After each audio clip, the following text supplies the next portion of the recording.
ganda mo naman. Dumi yung chinelas niyo. Dapat nagpa kayo dito sa kotse ko. Ganun? Pwede sasakyan ko na lang gagamitin ko. Okay. Kita tayo doon ha.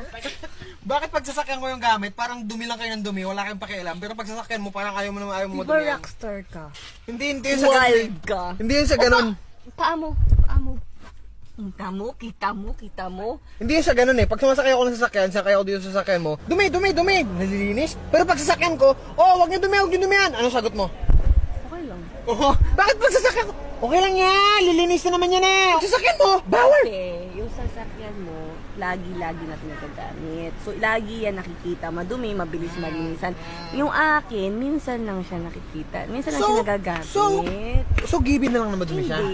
Hindi given yun. Hindi! Parang yun ang gusto mong mangyari. Parang gusto mo maging madumi.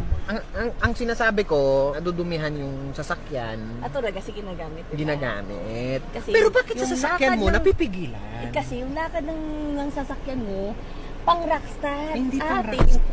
Pang view lang. Hindi pang view. Ba't pag ito okay lang? Pero pag yung sasakyan ko, parang hindi Wala ko ka lang magagawa kasi sasakyan ko yun! Okay? Pagka aking sasakyan, wala talaga kayong magagawa pag sinabi ko! May kakaintindihan tayo. Naintindihan naman. Okay ako kahit madumi. Hindi ba? Sabi ko kasi.